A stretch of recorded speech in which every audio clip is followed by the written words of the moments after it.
السلام عليكم، معاكم محمد سراج، أوتوران لخدمات الشبكات. النهاردة هناخد درس جديد، اللي هو تسطيب الميكروتك، إن احنا نوزع بيه توزيع النت. احنا خدنا الدرس اللي فات كان تسطيب الميكروتك وتكريكه بالهانتر تك. النهاردة هنتعلم ازاي نتعلم التوزيع بالميكروتك. هما كل الحكاية 3 4 خطوات وهنخلص، مش محتاجة كلام كتير ومش محتاجة لف كتير. نبتدي. أول حاجة أنا بروح على عند الانترفيسز، بسمي الكروت بتاعتي. انا هسمي كارت، انا موصل من كارت الخروج، يبقى هسمي كارت اسر 2 ده، هسميه وليكن لان، وليكن لان او اوت او لوكال اي حاجه. وانزل عند الاي ار بي هنا، بخليها ريبلاي اونلي، ودي هنعرف ريبلاي اونلي ليه دلوقتي. كده اوكي. هيعمل بس ديسكونكت ونرجع نعمل كونكت تاني. هرجع اعمل كونكت انترفيسز. بسمي الكارت التاني اللي هو اسر واحد، هسميه ان او وان، اي حاجه براحتك انت، المهم هو ده الدخول يعني. بروكسي ار بي. ونيجي هنا عشان برضو نبقى عارفين احنا ماشيين ازاي. ال N هيبقى كارت الدخول النت بتاعي، دخول النت. واللان كارت خروج النت بتاعي، كارت خروج النت. طيب احنا كده سمينا الكروت. بعد كده هنخش على الادريسز. هضيف الادريسز. اول حاجه انا عندي حاجتين: اي بي جاي من الراوتر واي بي خارج من السيرفر. تمام. اول حاجه هنسمي الاي بي اللي جاي من الراوتر. انا الراوتر بتاعي بيطلع 9 9 9 1، ده الجيت واي بتاعه، فاحنا ناخد اي اي بي من رينج الراوتر. هنقول مثلا 9.9.9.9.9.9.44 على 24 سلاش 24. بعد كده هديله ابلاي. بعد كده هنزل اضيف ايبات الخروج، وليكن مثلا 4.4.4.1 على 24. ده لو انت عايز عدد الرينج بتاعك يبقى 254 اي بي بس. طيب فرضا في ناس شبكتها كبيرة اكتر من 1000 عميل او كده، فاحنا هنيجي عند ال 24 نخليها 22، ده هيديني 4 رينجات في 254، يعني 1024 اي بي. بعد كده هنزل على الكارت نخليه كارت اللان، وهنا انا مش محتاج الرينج الكبير ده فخليها 24. بعد كده ابلاي. يبقى انا عندي كارتين، كارت دخول وكارت خروج. الان حطيت عليه رينج الاي بي بتاع الراوتر بتاعي. طيب يا عم، السيرفر هيعرف ازاي ان هو ده الدخول بتاعي، النت ده جاي منين؟ هقول له بعد كده لازم احط له الراوت بتاع الراوتر، الجيت واي بتاع الراوتر. اجي على راوتس اي بي، راوتس. بعد كده اعمل له اضافه واجي في الجيت واي واقول له والله الجيت واي بتاع الراوتر بتاعي بتاع النت 9.9.9.1. بعد كده اقول له ابلاي. كده هو قراها اهو، ريتشابل ان واحد ان. آه كده تمام. طيب في ناس عايزه مثلا عندها راوتر بيبوظ او اكتر من راوتر، وعايز كل ما يحط راوتر ما يقعدش يغير في الايباد. فانا هقول له يعمل ايه. لو انا الدي اتش سي بي بتاعي مفتوح في الراوتر، انا ممكن اخلي الميكروتك يقبل اي اي بي يدخل عليه، يبقى هو ده الاي بي بتاع الدخول بتاعي. ازاي؟ انا هروح على دي اتش سي بي كلاينت، دي اتش سي بي كلاينت، واقول له اعمل اضافه على كارت الان او كارت الدخول بتاعي ايا كان اسمه. بعد كده اقول له يوز بير دي ان اس ويوز بير ان تي بي. انا مش عايز دي ومش عايز دي، سيب الديفولت جيت الديفولت راوت. اقول له ابلاي. تمام. هو دلوقتي هيبحث على الاي بي اللي جاي من الراوتر. همسح له انا الادريسز دي اهو، انا مسحت دي. ودلوقتي هو يعمل سيرش. عمل سيرش وسحب اي بي فعلا اهو. كده تمام، انا تمام. هروح امسح الراوتس بتاعت اللي انا كنت حاططها. شوفوا، شوفوا يا جماعه، هو سحب اي بي وخد الراوتس بتاعه اوتوماتيك. دي انا دلوقتي لو حطيت اي راوتر تاني هياخده على طول، هياخد الرينج بتاعه على طول. وكده يبقى انا اتفكيت من ان انا كل شويه كل ما احط راوتر اقعد اضيف اي بي جديد. فكده تمام. بعد كده يبقى انا خلصت الادريسز بتاعتي، خدت اي بي الدخول واي بي الخروج. تمام. بعد كده هروح على الدي ان اس، اكتب الدي ان اس بتاعتي وليكن دي ان اس جوجل 4.8.8.8.8. وهنا اعمل allow remote requests عشان الكاش. بعد كده اوكي. بعد كده دي اتش سي بي سيرفر، هسطب الدي اتش سي بي، وممكن اروح على الهوت سبوت على طول واسطبها على طول، هيسطب لي الدي اتش سي بي. بس انا هسطب الدي اتش سي بي الاول على كارت اللان. كارت الخروج بتاعي هسطب عليه الدي اتش سي بي. نمشي نيكست، نيكست، نيكست، نيكست، نيكست كمان. تمام. انا هنا بقى هنزل على اد اي ار بي فور ليزز دي عشان النت كات، عشان محدش يسرق المكات بتاعتي. فانا هعلم على الاد اي ار بي، يعني اول ما حد يدخل معايا اتعمل له اي ار بي على طول معايا، يسجله المكه دي مع الاي بي ده. تمام. واولويز اولويز برودكاست. هنا الليزز بتاعتي هخليها وليكن يوم عشان ما يتسجليش ليزز كتير، وفي الاخر نرجع نقول في اللوج زي ما نشوف دي اتش سي بي امبتي، يعني ما عادش الرينج بتاعي خلص وانا كل اللي معايا مثلا 14 واحد ولا 20 واحد. طب رايح فين بقيه الرينج؟ الليزس مسجله للناس، فما عادش فيه اساسا ليزس عشان تعرف يدي للناس الجديده. فانا هخلي الليزس بتاعتي يوم واحد بس عشان تتمسح كل يوم. وبعد كده هديله ابلاي. اوكي. بعد كده هروح على النتوركس، هخلي الجيت واي بتاعي اي اي بي تاني غير اي بي غير الجيت واي بتاع السيرفر. يعني انا الجيت واي بتاعي 441 هخليه مثلا 1.1.1.1. تمام. والنت ماسك هخليه 32. تمام. ده كده عشان النت كات، اللي انا بعمله دلوقتي عشان النت كات. اوكي. ودي الليزس يا جماعه اللي انا قلت عليها، بتضيف الاي بي، اي حد بيربط معايا بينزل هنا في الليزس وهتشوفوها دلوقتي. بعد كده انا هروح على الهوت سبوت، اسطب الهوت سبوت بتاعتي على كارت الخروج برضو كارت اللان.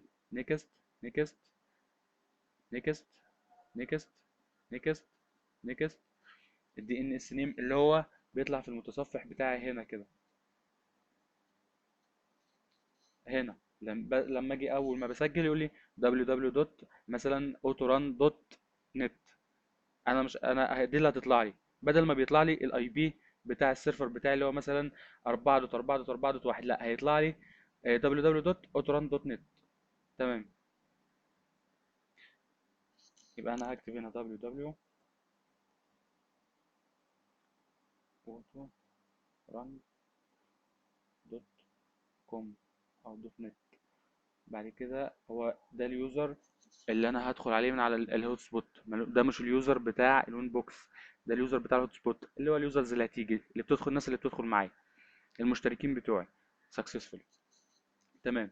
طيب انا بنزل هنا في حاجه بقى، الناس اللي بتوزع لاسلكي ادريس بول دي، لو انا سبتها كده مش هيدخل معايا على الاكسس اكتر من اتنين ادريس بير ماك. انا ممكن بقى حاجه من اتنين، يا اما اخليها مثلا 5 10 براحتي زي ما انا عايز، يبقى كده اللي هيدخل بالماك ممكن ينزل تحت الاكسس 10 عملاء. طيب انا مش عايز اخلي الرقم غير محدود، هقوم رايح طالع على الادريس بول واخليها نون. كده اي حد هيشتغل مش هيقول له لا. حطيت اتنين تحت الاكسس، حطيت تلاتة، حطيت اربعة، شغال معاك تمام. يبقى انا خليت الادريس بول خليتها نون. تمام كده.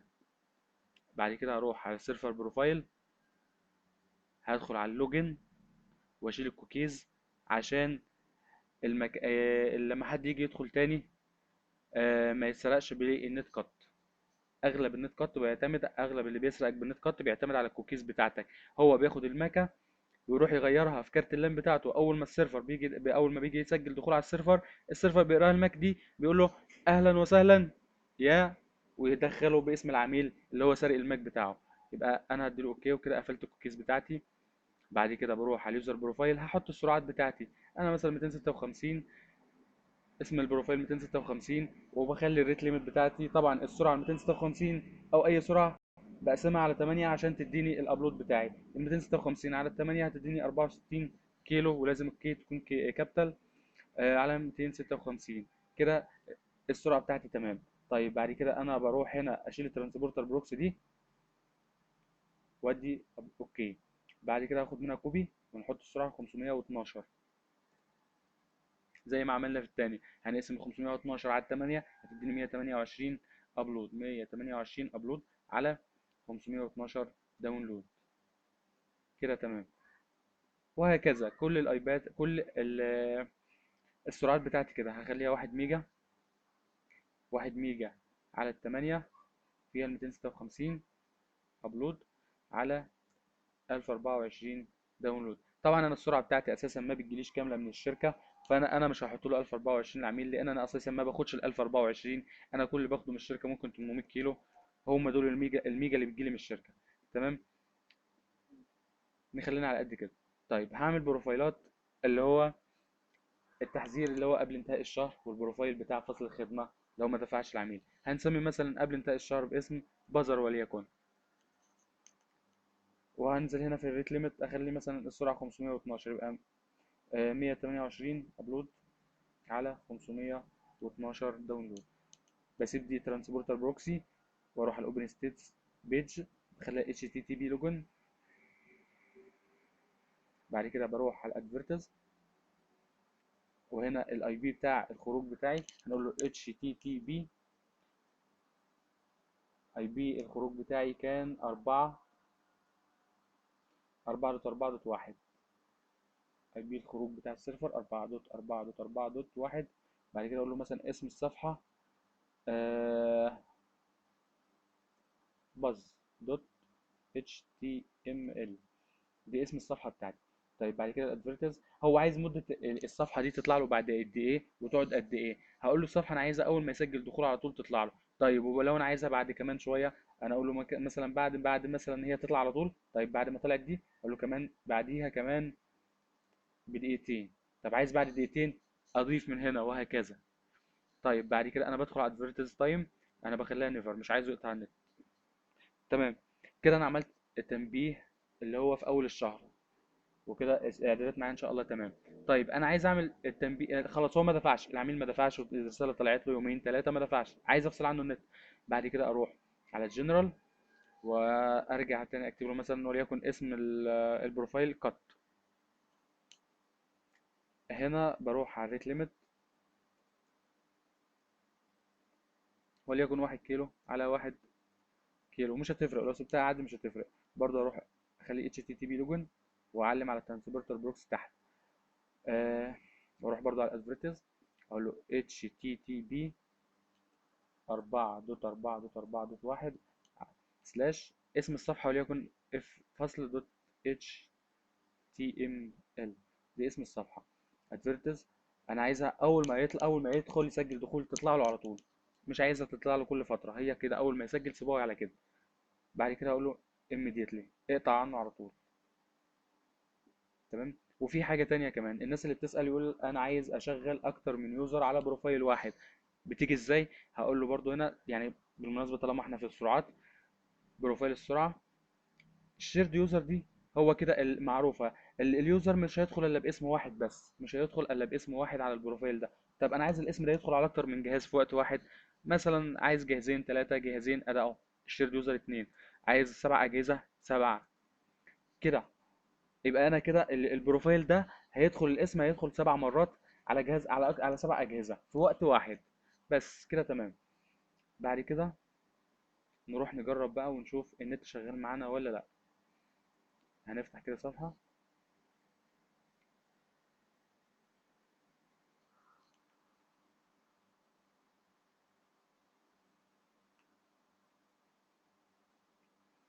نشوف سحب ايباد بس من السيرفر ولا لا.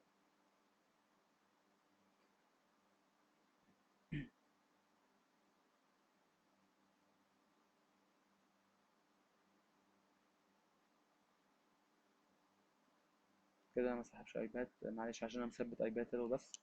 همسحها واسيبه يسحب اوتوماتيك.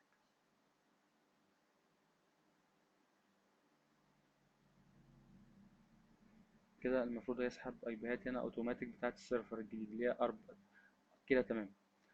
3 4 253. تمام. هنروح نسجل كده ونشوف الصفحه تطلع لنا ولا لا. جوجل.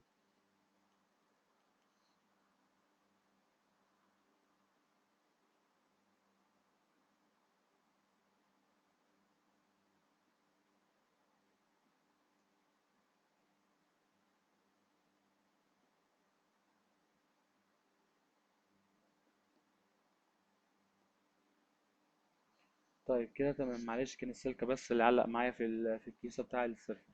كده تمام.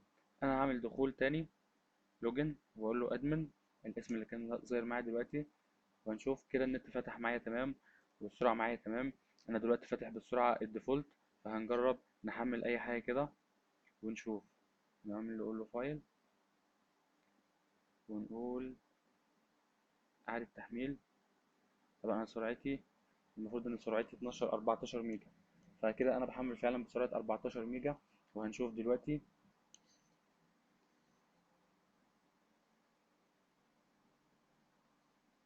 الانترفيس عندي 13 و9، يعني 14 السرعة بتلعب. كده تمام، كده تمام.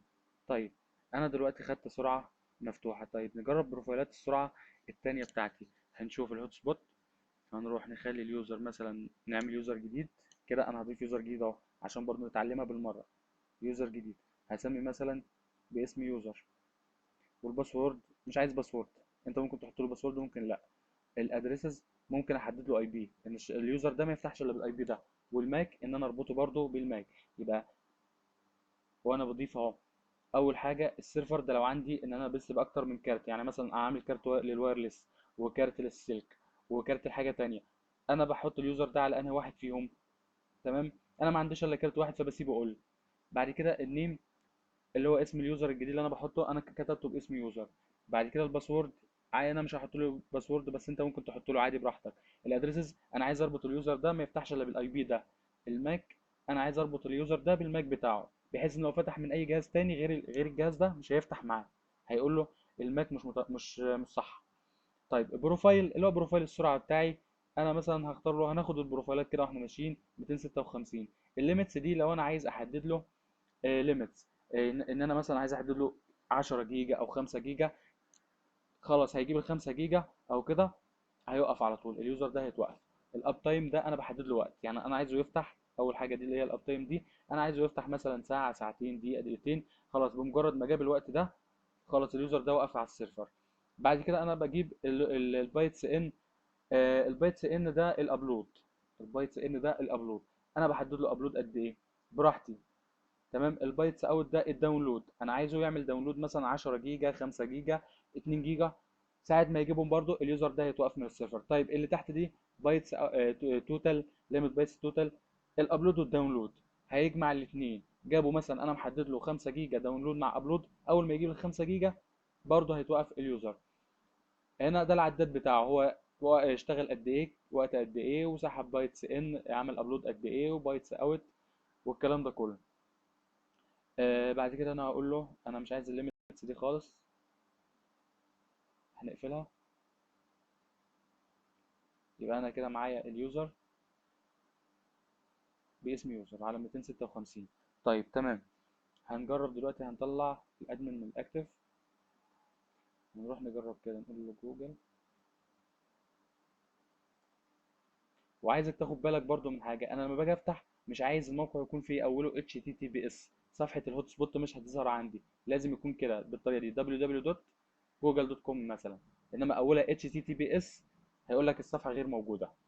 فعايزين ناخد بالنا برضو من الحته دي. هندخل بيوزر اللي انا عامله دلوقتي، يوزر معايا. تمام. دي كده سرعه 256. نجرب داونلود عليها كده.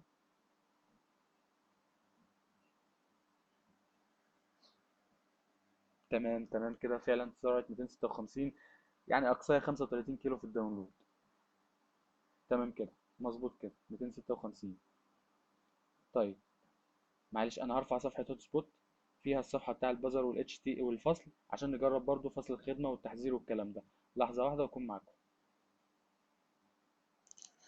كده احنا دلوقتي هنجرب نرفع صفحة الهوت سبوت، برضو انا قلت ارفعها قدامكم عشان نعرف ازاي نغير صفحة الهوت سبوت ونرفعها. هنيجي عند الفايلز، فايلز ده ملف الهوت سبوت اللي موجود معايا، ودي صفحة الهوت سبوت اللي بتبقى نازلة اصلا مع الميكروتك، اللي هي البيضة اللي مفيش فيها اي تعديل. انا اعلم عليها كلها كده كنترول ايه، واقول لها ايه ديليت، واقوم راح واخد الصفحة بتاعتي واقول له ارفع. بسحبها، بس بسحبها هي بتطلع لوحدها. كده تمام، الصفحة بتاعتي نزلت وتمام تمام. نجرب ندخل بيوزر كده ونشوف. هطلع من الاكتف الاول، هوت سبوت اكتف. خلاص كده اليوزر ده طلع. نجرب ندخل من جديد جوجل دوت كوم. تمام. كده الصفحة الجديدة نزلت معايا اهي.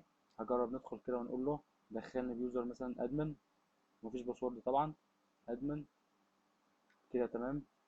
دخل معايا دلوقتي اهو. تمام، فتح معايا النت وكل حاجه تمام اهو. طيب انا ادمن ده ما دفعش، وانا رحت حولته على بروفايل التحذير عشان احنا لسه في اول الشهر مثلا.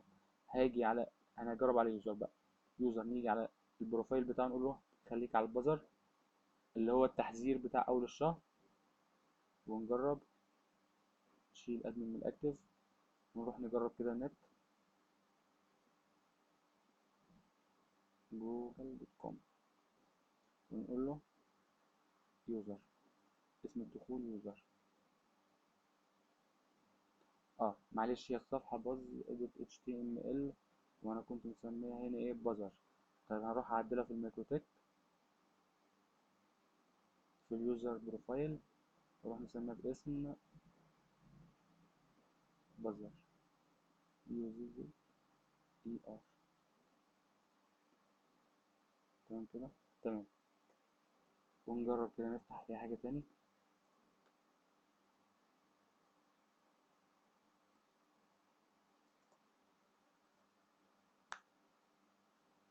انا دلوقتي بشوف الصفحة هتفتح معايا ولا لا.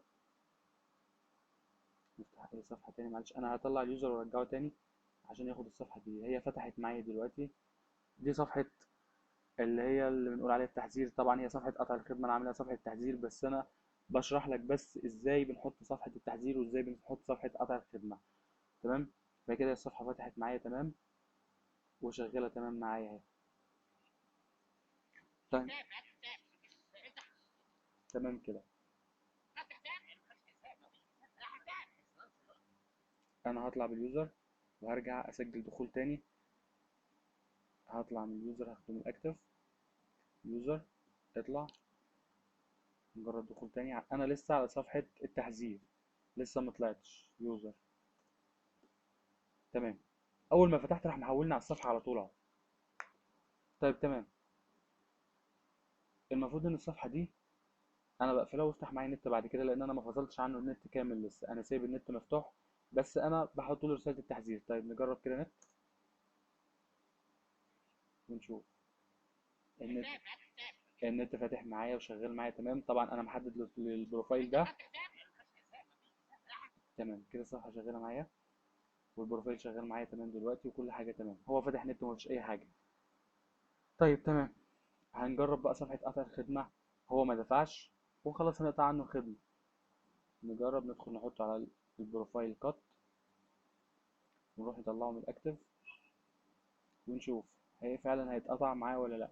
طبعا انا حاطط الصفحة هي بس كانت في فوق باسم بازر، يعني دلوقتي المفروض يحولها على صفحة فصل اف اس ال. هنشوف. ندخل بيوزر. تمام. النت قفل معايا، مفيش نت. هجرب كده اشوف النت هيبقى فاتح معايا، بس خدوا بالكم ان الصفحة بقت فوق فاصلة يعني. هنجرب كده نت. خلاص النت اتقفل معايا تمام. شمال يمين خلاص النت اتقفل معايا. جوجل دوت كوم مفيش. خلاص هو كده قفل معايا النت خالص. يبقى كده احنا شفنا بروفايل التحذير وبروفايل قطع الخدمة، وكده خلصنا من دي. طيب لحظات ورجعنا تاني وهنشوف بقى. انا كده وزعت وعملت السرعات وعملت قطع الخدمة وعملت كل حاجة. طيب الناس اللي كانت بتشتكي من النت كات، انا اوريك ازاي دلوقتي احنا وقفنا النت كات والنت كات معانا موقوف تماما ومفيش اي نت كات خالص في الشبكة. طيب بس عايزين نراجع الاعدادات اللي كنا عملناها عشان النت كات. اولا انا طلع بس اليوزر نيم اللي هو ادمن من الاكتف. انا كنت عملت كارت الخروج بوضعية الاي ار بي، خليتها ريبلاي اونلي. دي عشان النت كات. تمام. وانا بعد ما عملت ريبلاي اونلي وانا بسطب الدي اتش سي بي، رحت تسطيبه، رحت عامل على اد اي ار بي فور ليزس واولويز برودكاست. تمام. بعد كده رحت على النتورك ورحت عامل جيت واي وهمي غير الجيت واي بتاعي. انا الشبكه بتاعت الجيت واي بتاع 4.4.4.1 خليته 1.1.1.1 وخليت النت ماسك معايا 32. طيب هنشوف الاعدادات فعلا قفلت النت كات ولا النت كات لسه شغال زي ما هو. نروح نسجل دخول بقى ونشوف النت كات معانا شغال ولا لا. انا هفتح دلوقتي واجرب جوجل دوت كوم ونشوف.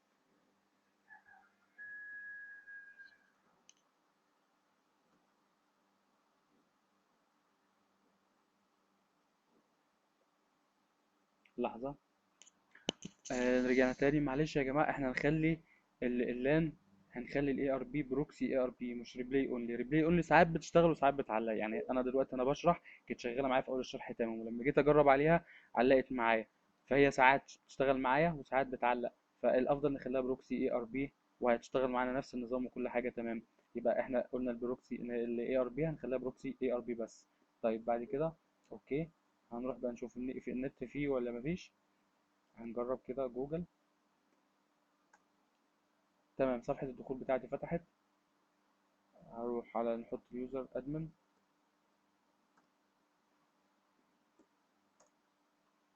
تمام، النت فتح معايا وكل حاجة تمام دلوقتي.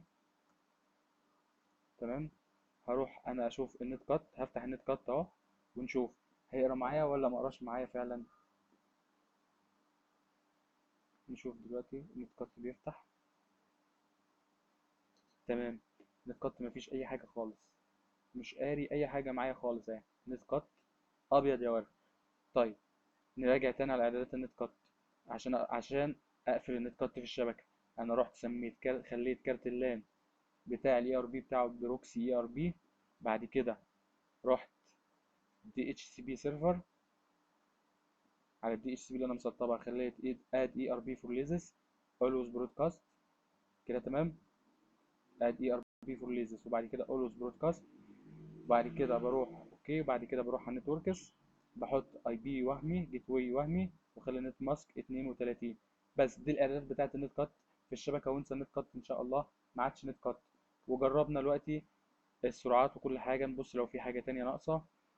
أم، لو في حاجة ناقصة برضو نعملها. احنا كده خدنا يعتبر اساسيات السيرفر كلها، واي واحد فينا دلوقتي المفروض ان هو يعرف يسطب سيرفر توزيع وكل حاجة ويشتغل عليه تمام، ومفيش اي حاجة تقف قدامه.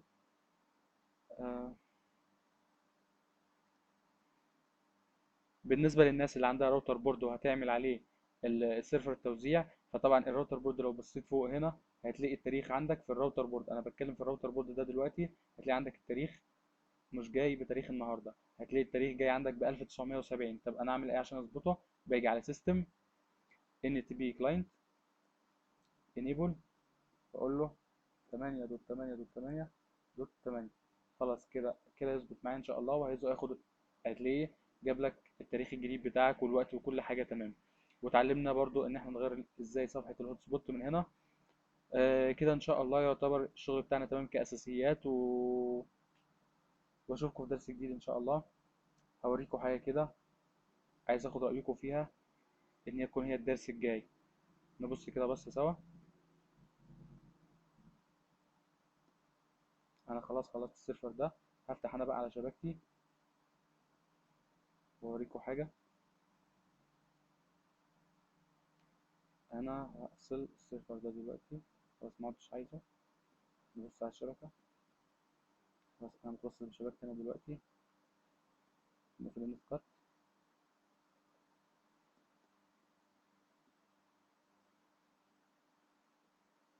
اوريكم حاجه.